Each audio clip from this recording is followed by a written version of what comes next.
एक छोटे से सूखे से गांव में एक पागल सी कही जाने वाली लड़की रहती थी, जिसका असली नाम किसी को याद नहीं था। लोग उसे बस पगली कहकर बुलाते थे।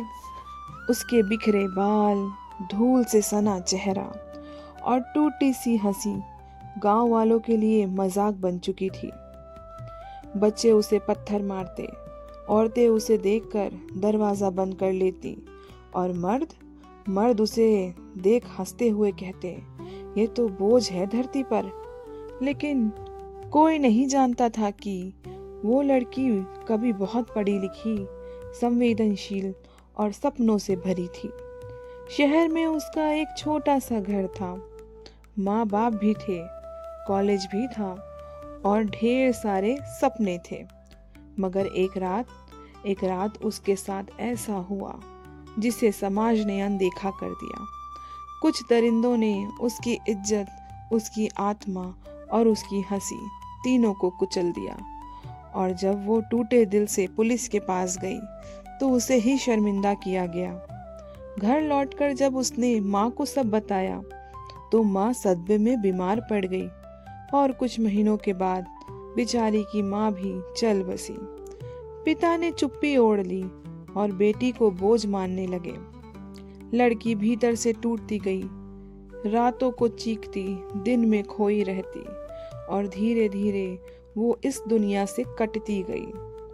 फिर एक दिन वो घर छोड़कर चली गई और फिर भटकते इस गांव में आ पहुंची, जहां लोगों ने उसके दर्द को नहीं, केवल उसकी हालत देखी और उसे पागल घोषित कर दिया। वो गांव के मंदिर की सीढ़ियों पर बैठी रहती, कभी दीवारों से बातें करती, कभी आसमान से बातें करती, कभी अपने ही से बातें करती। और जब कोई उसे रोटी देता तो वो पहले गाय को खिलाती और फिर खुद खाती। लेकिन गांव वालों को ये सब पागलपन लगता। वे उसे लात मारकर भगाते, उसके कपड़े फाड़ देते, उसे चोर कहते, जबकि वह रात को टूटे मंदिर में दीपक जलाकर भगवान से इतना कहती थी कि मुझे माफ कर दो, मुझे माफ कर देना कि मैं मजबूत नहीं बन पाई। एक दिन गांव में बाढ़ आई, पानी सब कुछ बहा ले गया।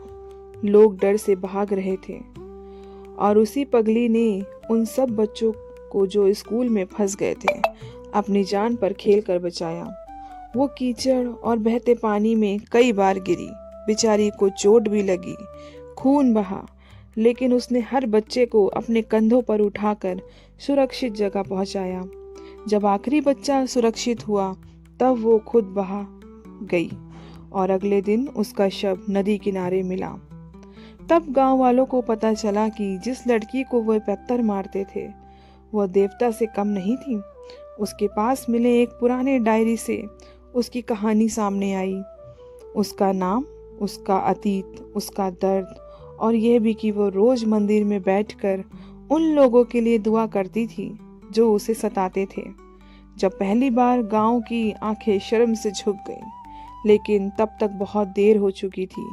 बेचारी पगली तो जा चुकी थी, मगर उसकी कहानी रह गई, ये बताने के लिए कि दुनिया अक्सर टूटे दिल को पागल कह देती है और दरिंदों को इंसान।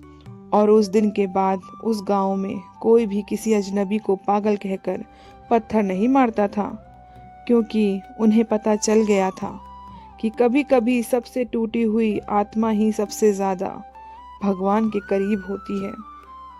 अगर आपको ये कहानी अच्छी लगे तो वीडियो को लाइक करिए और चैनल को सब्सक्राइब कीजिए।